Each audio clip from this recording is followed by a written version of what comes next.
Y'all, today on Old Fashioned Southern Cooking, I'm going to show y'all how I make my top sirloin steak. And we're going to put it in the oven on convection roast. And you talk about something absolutely delicious.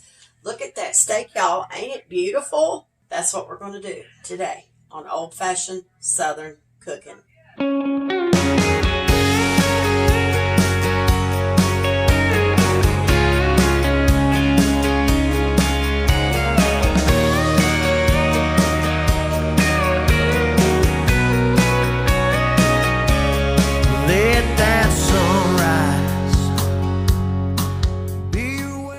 Oh my goodness, y'all. Let's get this steak going.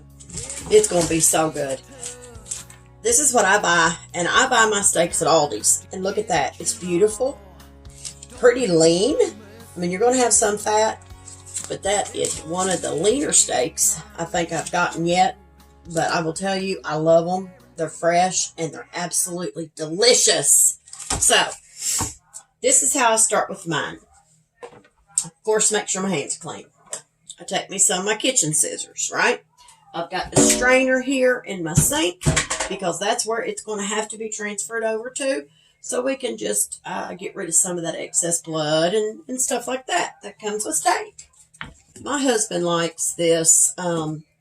This is a garlic Parmesan sauce and marinade, and Sweet Baby Ray's makes this brand. This is the first time I've ever seen it, and I thought, oh my gosh, you'll love that. His favorite seasoning on just about everything is the garlic Parmesan. Now, sometimes I use the Weber's seasoning, the actual seasoning, but this here, he likes really well. So, we're going to use that on his. Now, when it comes to my steak, y'all, I prefer my steak just a little bit of unsalted butter. That's it. That's all I put on mine, but it's still delicious. And we're going to put them in a full pack. We'll make up little full packs and put this in there. But I thought I'd show y'all how to do it. So first of all, I have to cut this open. And like I said, it's going to have to go over to the strainer. So I may have to do it over there. If I don't, I'm probably going to make a mess. All right, y'all. So I've got this steak out of the bag, right? I rinsed it off. I like to rinse my steak. Y'all don't have to do that if you don't want to. But I do. Look how beautiful that is. This is so lean. And I'm tickled to death with this. I'll tell y'all, if y'all ain't never bought all these steaks, give them a try because I think you'll like them. And they're cheaper too, by the way, than a lot of other places. That's a good looking steak right there. And top sirloin is leaner anyway, y'all. Just so y'all know, if y'all didn't know that, top sirloin is one of your leaner steaks. But that one's really, really nice. So I'm just going to rinse my hands and wash them in soap and water. And what I'm going to do, I'm going to bring y'all back over to the cutting board. And I'm going to show you how I do this with my steak. It's easy and it's simple. So give me just a minute. Okay, y'all. So I got the steak over here laying down on a paper towel. And what I do is I take me a couple more and I just kind of pat it. I pat it dry. That's the first thing I do with it. Just kind of get some of that excess water off of the steak. And then I'll lift it up on the bottom because it's been laying on this paper towel, so it's absorbed enough of it. So we're good to go. So we can just take this paper towel away and lay this back down on a clean cutting board. I'm going to throw these away. Make my hands a little bit. Oh, by the way, I meant to tell y'all, with the butter on mine, I do a little bit of garlic powder, but that's it. That's all I put in mine. So you want to get you a good sharp knife. Now, I just sharpened this knife. So you want to have your good sharp knife. I'm going to use my confection on roast. And I have my oven set at 375 degrees. Okay? And we're going to have baked potatoes with it. And some broccoli. And some shelled green beans. So, now I know some of you probably ain't going to like that I cut off some fat off of my piece of steak. I don't like the fat. But now you have to, the fat that's marbled in here, you can't take that out. That's the way it is.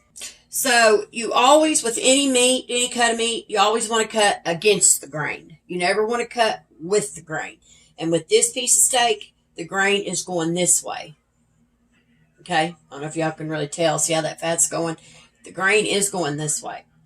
So you want to do it against it. So we want to go this way instead of this way. So in order to get rid of some of this fat, now my husband likes a little fat left on his, so but we do take off some around the edges. You want to kind of pull your meat back a little bit, push it back where the line of the fat is. Push that meat back, and then you can cut that off a little bit easier. Just kind of push it like that. Hold on to your fat right here, if y'all can see, and start cutting into it, and cut it as close to the fat as you can get it, because you want to leave the meat on here as much as you can. So we're going to cut it off. There's a piece. Now see how that did? It cut it clean all the way across this piece. Same way with this. All right, y'all, we've got our steak all cut up over here. And this is what we're going to put into the oven, into foil packs. Look how pretty that is, y'all. I did cut a lot of the fat off, but y'all, we just don't like all that fat on our steak. You've got fat that's marbled in to your steak anyway. So, it's not like you're taking it all off, but around the edges, I always do. So once you get it cut how you want it, into the pieces that you want it, I got a couple bowls that I put it in to do the marinade, and then I transfer it over. But what I do first is I'll tenderize it. And I just use my little tenderizer. But I take me some saran, pull me some saran out, and I cover it good. Because you never want to tenderize meat and not cover it. Because y'all know, when you're tenderizing it, those juices and everything from the meat, they go flying all over your kitchen. So you don't want to do that. So I cover my whole board, my steak and everything with a piece of saran. And then I'm going to start out with this side. And I think this is it's the fine side is what it's called. And I'm going to start out with it. And I'm just going to tenderize it. Okay, that's all I'm going to do.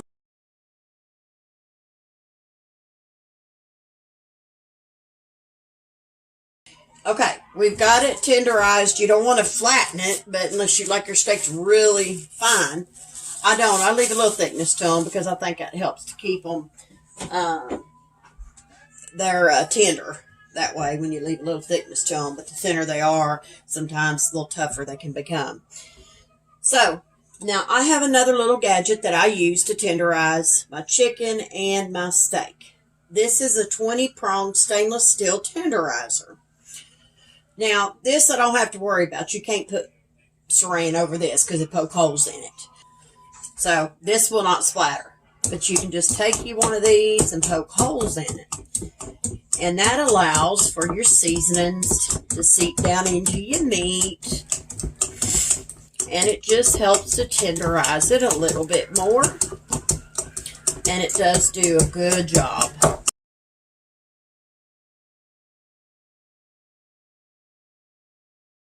So we've got them tenderized. Now what I'm going to do is I'm going to take my husband's.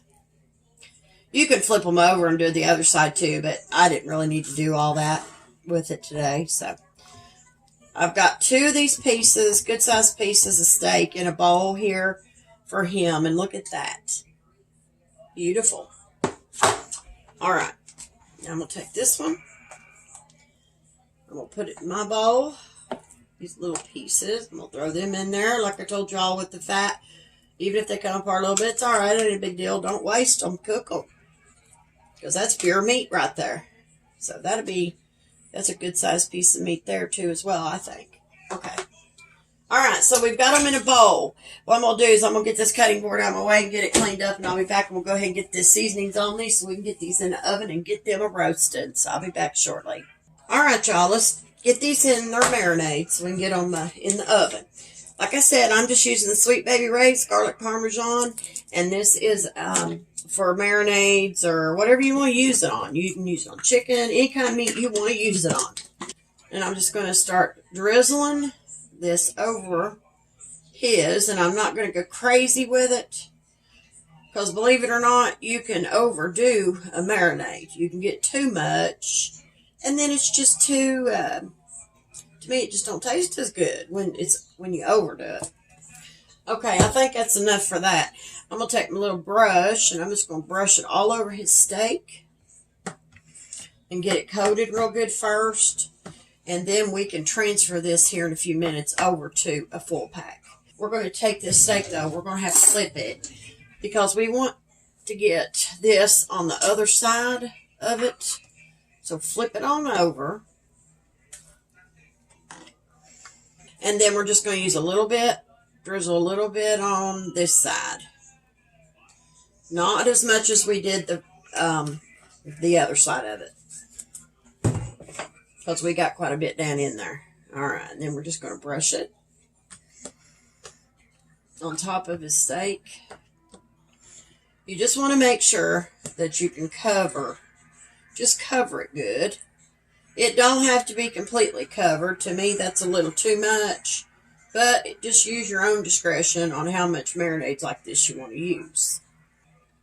So we got that, and I just like to take me a little miniature spatula, and I run around the bowl just so I can pull that excess off, so I don't get it all over me.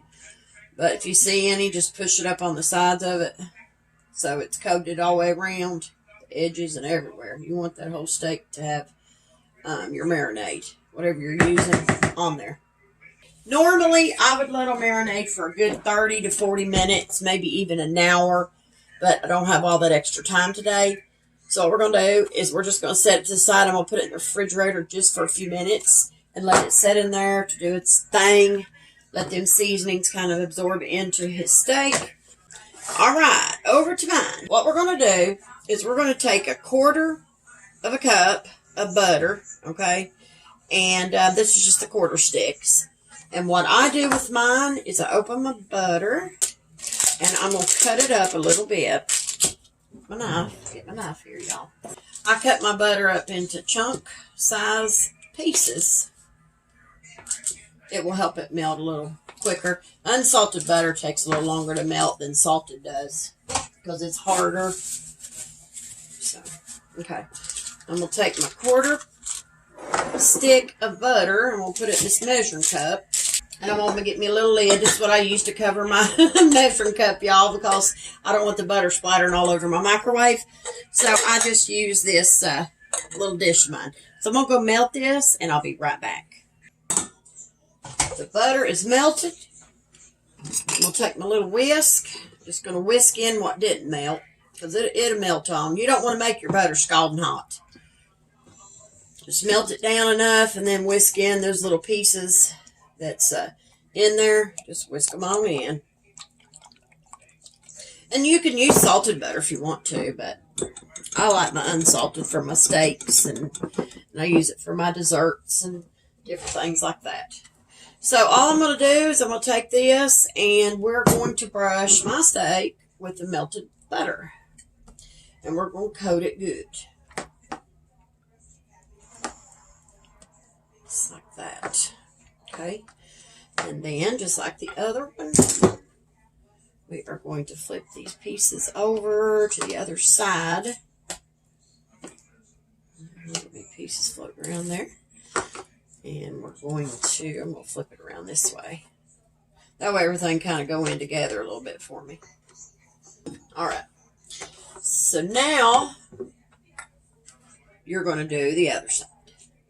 Just coat that steak with your melted butter. And I'm telling y'all, butter makes these steaks so good. It just does.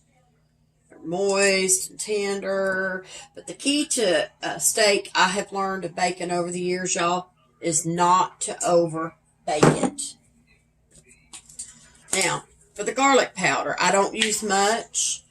I just simply just pour it like this on there and give it just a little light coating of the garlic powder, and that's all I do. I don't flip it back over and all that. I just put it on the top and leave it be, and that's it.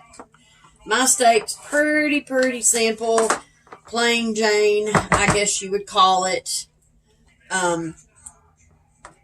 But it's good. Now I'm gonna put this in the refrigerator too, along with his. Let them sit just for a minute. It ain't gonna be long. And then I'm going to bring them back out, and we're going to get them in full packs and get these babies in the oven. And there is mine. It's going to be delicious, y'all. If you've never done steaks like this before, give it a try, because they are really good. All right, y'all, so what we're going to do, we'll get some foil, okay? So you put these in a full pack. Now, his is going to need more, you know, because it's bigger. So I started about like that with his. And here's how we're going to do this. I'm going to take me a big spatula, if this will work. I'm going to start down here at the end. And I'm going to pick it up like this, if I get it to stay on there, at least the big one. And I just stick it, lay it right down on my foil. Same way with this one. Move that over just a little bit so it gets centered. Okay, and we got that much. And then we got some left in here, and I'll just pour this on over his steak. About all I can do with that utensil. Then we're going to rake the rest of this out of here. I think most of you know, have heard me say many times, I don't like to leave nothing behind. So, I'm going to scrape all this stuff out. And we're just going to spread it on top like this over it. And like I said, if you can let them marinate for about an hour, that'd be great. If not, 30 minutes even helps. I did. I let these marinate for right about that time, something like that. Give or take, it all depends. But anyway, they have marinated long enough. All you're going to do here is take some foil and start wrapping your steak. And I like to start with the sides of it. Kind of hold on to it. And make a little pouch is all you're trying to do. And I fold my sides up like this. I just curl them up. I don't do nothing special. I just curl them up. You don't have to be pretty. You just want to cover your meat. That's all you're trying to do. I try to keep this center. When I first start baking it, I try to keep this covered or keep this closed because that'll keep it'll keep it from drying out. But now toward the end of the cook time, I usually open this a little bit and look at it and see how we're doing. But now sometimes these middle sections don't like to stay closed. You have to pull them on up a little bit more. And just fold it back down, just like that. And his is ready to go into the oven. I got this big tray that I lined with foil to keep it where I don't have to clean up so much stuff. It's easy cleanup when you do that. And I got a couple baked potatoes for us, and I'm going to set them there. So I've got this ready. All right, now for mine. We're going to get another piece full. Once you get your foil down, just like the other. My butter has sort of glazed over a little bit on my steak. I'm going to get in under this because that salted butter or unsalted butter, it hardens up real quick. So you have to get under it with something. And I'm just going to lay these out here and cook them just like this. I'll put that piece down there. What's left in here, you can take your spatula and try to get that out. If it gets too hard, you'll have to use something to scrape it. But mine, the butter hadn't really gotten real hard yet to glaze over. So I can go ahead and get my butter out and put it on there and just spread it all over your steak, your butter with your garlic in there too. And that's what those little pieces are in there too. It's with that garlic powder. And I'll tell you another thing. These are super good out on the grill like this on charcoal grill. Oh my goodness. They're delicious. But they're good in the roast setting. They're good in the oven too. So we've got mine and his. And like I said, I just wrap it like this. Alright. So I'm going to take our 2 steaks and our baked potato.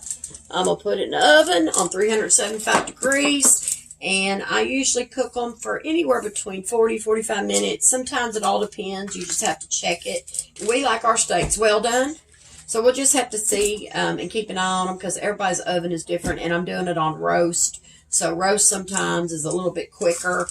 So that's why I always back my heat down just a little bit. But if it needs to come back up, we can always do that. So I'm going to go ahead and put these in the oven. When they get done, I'll bring y'all back. And I'm going to show you what these delicious top sirloin steaks turned out like. So give me just a minute. All right, y'all. The top sirloin steaks is out of the oven. And I want you to look at this. Now, I like my steak extra well done. So, it looks a lot darker than my husband's does. But his had a different type of marinade on it. But, oh, that's going to be so good. And this is his.